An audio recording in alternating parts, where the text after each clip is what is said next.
Hello friends, welcome back to Sunita's channel. ಇವತ್ತಿನ ವಿಡಿಯೋದಲ್ಲಿ ಹೀರೆಕಾಯಿ ಸಿಪ್ಪೆಯಿಂದ ಚಟ್ನಿ ಮಾಡ್ಕೊಳೋದು ಹೇಗೆ ಅಂತ ನೋಡೋಣ. ನಾವೆಲ್ಲರೂ ಸಾಮಾನ್ಯವಾಗಿ ಹೀರೆಕಾಯಿನಷ್ಟೇ ಯೂಸ್ ಮಾಡಿಕೊಂಡು ಹೀರೆಕಾಯಿ ಸಿಪ್ಪೆನ ಬಿಸಾಕ್ತೀವಲ್ವ. ಅದರಲ್ಲಿ ಒಂದು ರುಚಿಕರವಾಗಿರುವಂತಹ ಮತ್ತು ಆರೋಗ್ಯಕ್ಕೂ ಒಳ್ಳೆಯದಾಗಿರುವಂತಹ ಚಟ್ನಿಯನ್ನು ಮಾಡ್ಕೋಬೋದು.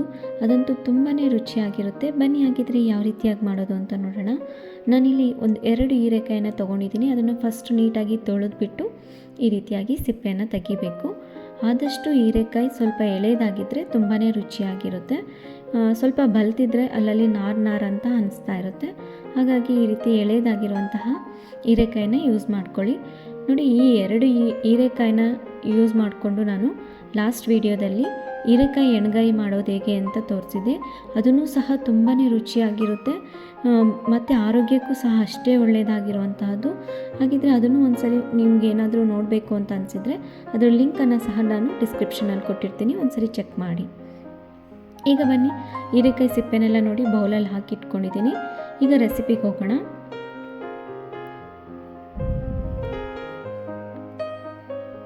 ಒಂದು ಬಾಣಲೆನ ಇಟ್ಬಿಟ್ಟು ನಾನಿಲ್ಲಿ 1-2 ಸ್ಪೂನಷ್ಟು ಎಣ್ಣೆನ ಹಾಕ್ಕೊತಾ ಇದ್ದೀನಿ.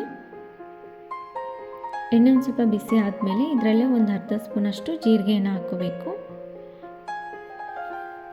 ಮತ್ತು ಒಂದು 5-6 ಮೆಣಸಿನ್ಕಾಯನ್ನು ಹಾಕ್ಕೊತಾ ಇದ್ದೀನಿ. ನಿಮ್ಮ ಖಾರಕ್ಕೆ ನೋಡಿಕೊಂಡು ನೀವು ಮೆಣಸಿನ್ಕಾಯಿನ ಹಾಕ್ಕೋಬೋದು. ಬೆಳ್ಳುಳ್ಳಿಯನ್ನು ಒಂದು ಗಡ್ಡೆ ಬೆಳ್ಳುಳ್ಳಿಯನ್ನು ಬಿಡಿಸ್ಬಿಟ್ಟು ಹಾಕ್ಕೊಂಡಿದ್ದೀನಿ. ಮತ್ತು 1 ಸ್ಪೂನಷ್ಟು ಉದ್ದಿನಬೇಳೆನ ಹಾಕ್ಕೊತಾ ಇದ್ದೀನಿ. ಇದೆಲ್ಲ ಹಾಕ್ಕೊಂಡು ಒಂದು ಸ್ವಲ್ಪ ಕೆಂಪಗಾಗೋವರೆಗೂ ಫ್ರೈ ಮಾಡ್ಕೋಬೇಕು. ಒಂದು ಒಳ್ಳೆ ಪರಿಮಳ ಬರುತ್ತೆ, ಒಂದು ಘಮ ಬರುತ್ತೆ, ಅಲ್ಲಿವರೆಗೂ ಇದನ್ನು ಹುರ್ಕೋಬೇಕಾಗುತ್ತೆ. ಈ ರೀತಿ ನೋಡಿ, ಇದರಲ್ಲೇ ಈಗ ಕರಿಬೇವನ್ನು ಹಾಕ್ಕೊಂಡೆ. ಇದನ್ನೆಲ್ಲ ಹಾಕ್ಕೊಂಡು ಫ್ರೈ ಮಾಡ್ಕೊಳ್ಳೋಣ. ನೋಡಿ, ಈ ರೀತಿ ಆದಮೇಲೆ ಇದರಲ್ಲೇ ಇವಾಗ ನಾವು ಹೀರೆಕಾಯಿ ಸಿಪ್ಪೆಯನ್ನು ಸಹ ಹಾಕ್ಕೊಳ್ಳೋಣ. ಹೀರೆಕಾಯಿ ಸಿಪ್ಪೆನ ಬೇಕಿದ್ರೆ ನೀವು ಸ್ವಲ್ಪ ಚಿಕ್ಕದಾಗಿ ಕಟ್ ಮಾಡಿಕೊಂಡು ಹಾಕ್ಕೋಬೋದು. ಇಲ್ಲಾಂದರೆ ಅದೇ ರೀತಿ ಹಾಕ್ಕೊಂಡ್ರೂ ಸಹ ಬೇಗನೆ ಬೆಂದ್ಬಿಡುತ್ತೆ. ಇದನ್ನೆಲ್ಲ ಹಾಕ್ಕೊಂಡು ಮಿಕ್ಸ್ ಮಾಡ್ಕೋಬೇಕು. ಇದನ್ನು ಒಂದು 5 ನಿಮಿಷನಾದರೂ ಈ ರೀತಿ ಫ್ರೈ ಮಾಡ್ಕೊಳ್ಳಿ. ಒಂದು ಸ್ವಲ್ಪ ಅದು ಮೆತ್ತಗೆ ಹಾಕ್ತಿದೆ ಅನ್ನೋ ಟೈಮಲ್ಲಿ ಒಂದು 5 ನಿಮಿಷ ಕ್ಯಾಪನ್ನು ಕ್ಲೋಸ್ ಮಾಡಿಕೊಂಡು ಬೇಯಿಸ್ಕೊಳ್ಳೋಣ. ನೋಡಿ, ಈಗ ಒಂದು 5 ನಿಮಿಷ ಆಗಿದೆ. ಇದರಲ್ಲೇ ಈಗ ನಾವು ರುಚಿಗೆ ತಕ್ಕಷ್ಟು ಉಪ್ಪನ್ನು ಹಾಕ್ಕೊತಾ ಇದ್ದೀನಿ. ಮತ್ತು ಒಂದು ಸ್ವಲ್ಪ ಹುಣಸೆಹಣ್ಣು, ಒಂದು ನಿಂಬೆಹಣ್ಣಿನ ಗಾತ್ರಕ್ಕಿಂತ ಒಂದು ಅರ್ಧ ನಿಂಬೆಹಣ್ಣಿನ ಗಾತ್ರದ, ಚಿಕ್ಕ ಸೈಜ್ ನಿಂಬೆಹಣ್ಣಿನ ಗಾತ್ರದ ಹುಣಸೆಹಣ್ಣನ್ನು ಹಾಕ್ಕೊಂಡು ಈ ರೀತಿ ನೀಟಾಗಿ ಮಿಕ್ಸ್ ಮಾಡ್ಕೋಬೇಕು.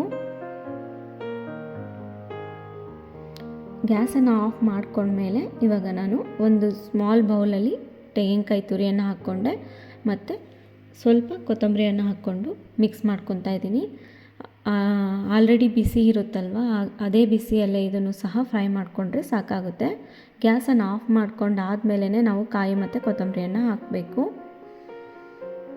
ನೋಡಿ, ಈಗ ಇದೊಂದು ಸ್ವಲ್ಪ ತಣ್ಣಗಾದ್ಮೇಲೆ ಒಂದು ಮಿಕ್ಸಿ ಜಾರ್ಗೆ ಹಾಕ್ಕೊಳ್ಳೋಣ.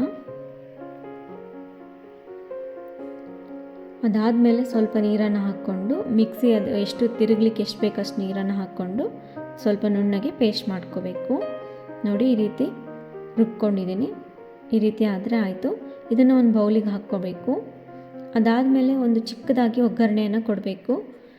ಸಾಸಿವೆ, ಉದ್ದಿನಬೇಳೆ ಮತ್ತು ಮೆಣಸಿನ್ಕಾಯಿ, ಕರಿಬೇವನ್ನು ಕೊಟ್ಬಿಟ್ಟು ಒಗ್ಗರಣೆ ಹಾಕಿದರೆ ಆಯಿತು. ನೋಡಿ, ಚಟ್ನಿ ರೆಡಿ ಆಗೋಯಿತು. ತುಂಬ ಸಿಂಪಲ್ ಆ್ಯಂಡ್ ಈಸಿಯಾಗಿ ಮಾಡ್ಕೋಬೋದು ಮತ್ತು ಆರೋಗ್ಯಕ್ಕೂ ತುಂಬಾ ಬೆನಿಫಿಟ್ ಇರುವಂತಹದ್ದು.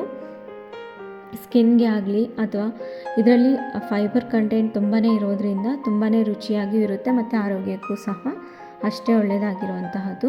ಇದನ್ನು ಬಿಸಿ ಬಿಸಿಯಾಗಿರುವಂತಹ ಅನ್ನಕ್ಕಾಗಲಿ ಅಥವಾ ಜೋಳದ ರೊಟ್ಟಿ, ಅಕ್ಕಿ ರೊಟ್ಟಿ, ಚಪಾತಿ ಜೊತೆನೂ ಸಹ ತುಂಬಾ ರುಚಿಯಾಗಿರುತ್ತೆ. ಒಂದ್ಸರಿ ನೀವು ಈ ರೀತಿಯಾಗಿ ಟ್ರೈ ಮಾಡಿ, ನೀವು ಪದೇ ಪದೇ ಇನ್ನೂ ಟ್ರೈ ಮಾಡ್ತಾನೆ ಇರ್ತೀರ. ನಾವು ಯಾವಾಗಲೂ ಹೀರೆಕಾಯಿ ಸಿಪ್ಪೆನ ಬಿಸಾಕ್ತಾ ಇರ್ತೀವಲ್ಲ, ಅದರಲ್ಲೂ ಸಹ ನಾವು ಒಂದು ಆರೋಗ್ಯಕರವಾಗಿರುವಂತಹ ಚಟ್ನಿಯನ್ನು ರೆಡಿ ಮಾಡ್ಬೋದು. ಈ ವಿಡಿಯೋ ಇಷ್ಟ ಆಗಿದ್ದರೆ ಪ್ಲೀಸ್ ಲೈಕ್ ಮಾಡಿ, ಶೇರ್ ಮಾಡಿ. ಸಬ್ಸ್ಕ್ರೈಬ್ ಆಗಿಲ್ಲ ಅಂದರೆ ಸಬ್ಸ್ಕ್ರೈಬ್ ಆಗಿ. ಮತ್ತೊಂದು ಒಳ್ಳೆ ವಿಡಿಯೋ ಜೊತೆಗೆ ಭೇಟಿಯಾಗೋಣ. ಧನ್ಯವಾದಗಳು.